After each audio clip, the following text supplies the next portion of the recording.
semuanya, perkenalkan nama saya Kayla Balkis Mufarihana dari kelas 11 B nomor presensi 21. Saya Alivia Rakinta Sofiani dari kelas B nomor presensi 2. Saya Gabriela Serunayu Pramesti dari kelas 11 B nomor presensi 16. Halo, saya Cahaya Masti Putri nomor presensi 10 dari kelas 11 B.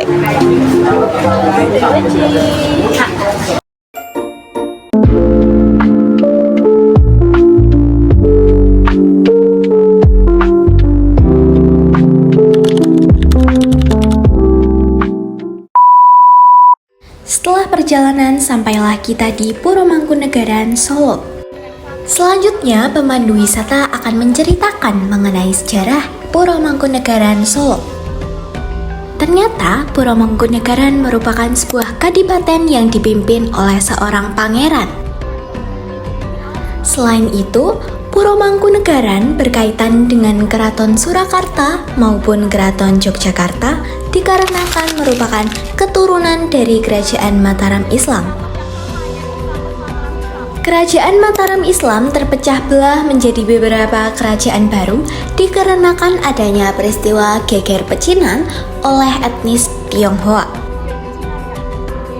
Kerajaan terakhir Mataram Islam terletak di wilayah Kartosuro dan akhirnya dipindahkan ke Desa Sala pada tahun 1745 yang akhirnya menjadi nama kota, yaitu Kota Solo. Setelah adanya Perjanjian Giyanti pada tahun 1755, terdapat Perjanjian Salatiga pada tahun 1757 yang membagi kerajaan menjadi beberapa bagian termasuk Pura Mangkunegaran. Selanjutnya terdapat isi daripada Perjanjian Salatiga. Terdapat beberapa lampu gantung dengan gaya Eropa yang sesuai dengan selera dari Mangkunegara keempat. Patung singa yang berada di Pura Mangkunegaran merupakan barter antara Mangkunegoro keempat dengan pihak Jerman. Patung tersebut dibarter dengan kain batik parang. Singa menjadi simbol kekuasaan dan juga penjaga sebuah tempat. Lantai marmer pada Pura Mangkunegaran awalnya berwarna putih bersih. Namun, karena banjir yang melanda kota Surakarta pada tahun 1966 menyebabkan lantai marmer tersebut berubah warna menjadi coklat. Gamelan Kiai Kanjut Mesem. Gamelan ini merupakan gamelan tertua yang ada di Pura Mangkunegaraan. Saat ini berumur 260 tahun. Dulunya, Kiai Kanjut Mesem hanya dimainkan untuk upacara adat. Namun, pada kekuasaan Mangkunegaran 10 ini, dibuatlah kebijakan bahwa Kiai Kanjut Mesem pada setiap satu pon, di mana satu pon itu merupakan hutan dari Kanjeng Gusti, harus dimainkan dari jam 8 sampai jam 12 malam. Kemudian yang kedua ada Kiai Segoro Windu yang memiliki makna lautan yang luas. Gamelan ini berusia 200 tahun. Desain dari atap pendopo ageng ini berasal dari kombinasi beberapa kebudayaan. Yang pertama, kebudayaan Jawa, ditunjukkan dengan adanya motif batik Komudowati. Ditunjukkan pula dengan adanya motif podang yang berarti semangat hidup manusia. Selanjutnya ada dari kebudayaan agama Hindu yang ditunjukkan dengan adanya motif teratai putih yang berarti simbol kehidupan manusia dalam budaya Hindu.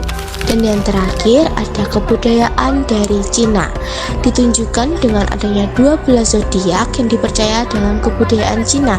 Atap pendopo ageng ini mulai dibuat pada tahun 1937 dan selesai pada tahun 1940.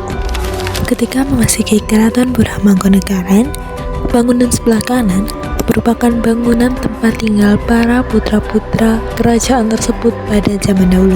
Bangunan ini sekarang digunakan untuk tempat tinggal keluarga inti Pura Mangkunegaran. Sedangkan bangunan sebelah kiri digunakan untuk tempat tinggal para putri-putri kerajaan. Namun, sekarang dialih fungsikan menjadi tempat tinggal para kerabat jauh yang tinggal di Pura Mangkunegaran tersebut. Simbol dari Mangkunegara memiliki beberapa arti. Yang pertama, huruf MN di tengah, yang artinya Mangkunegaran.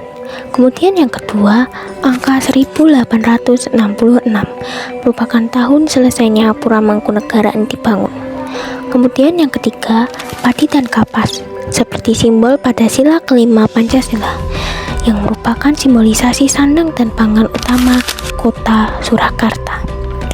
Kemudian yang keempat, gambar mahkota yang memiliki arti bahwa Mangkunegara bisa memerintah selain raja yang berada di Keraton Surakarta.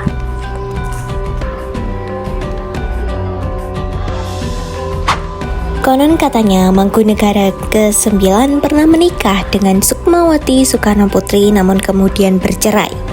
Perceraian mereka berlangsung saat Mangkunegara ke-9 belum dinobatkan menjadi seorang pangeran.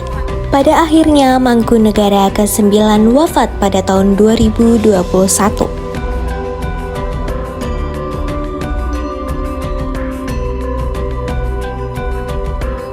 Selanjutnya terdapat lukisan mengenai tari bedaya. Para penari harus merupakan perawan dan tidak sedang berhalangan. Sebelum menari, para penari diwajibkan untuk berpuasa. Tari bedaya menceritakan mengenai peperangan yang hanya dapat dipersembahkan saat upacara adat penobatan dan kenaikan tahta. Di sebelah barat dari Pura Mangkunegaran ini terdapat bangunan yang dulunya digunakan sebagai sekolah khusus untuk para putri-putri dari Mangkunegaraan dan Belanda. Bangunan ini dinamai dengan Siswarini karena bangunan ini khusus untuk belajar para siswa putri. Pada bangunan ini dulunya siswa putri hanya belajar memasak, menjahit, selayaknya kegiatan yang dilakukan oleh perempuan pada umumnya. Terdapat taman di sebelah barat yaitu Pracimatuin yang berasal dari Pracima yang artinya barat dan Tuin yaitu taman dalam bahasa Belanda. Taman tersebut dapat diubah fungsinya sesuai dengan raja yang berkuasa. Oke teman-teman, segitu aja video dari kita. See you!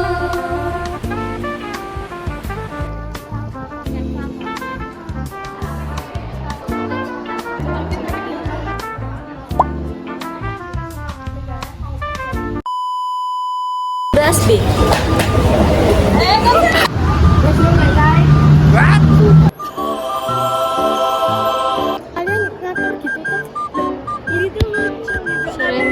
Serennya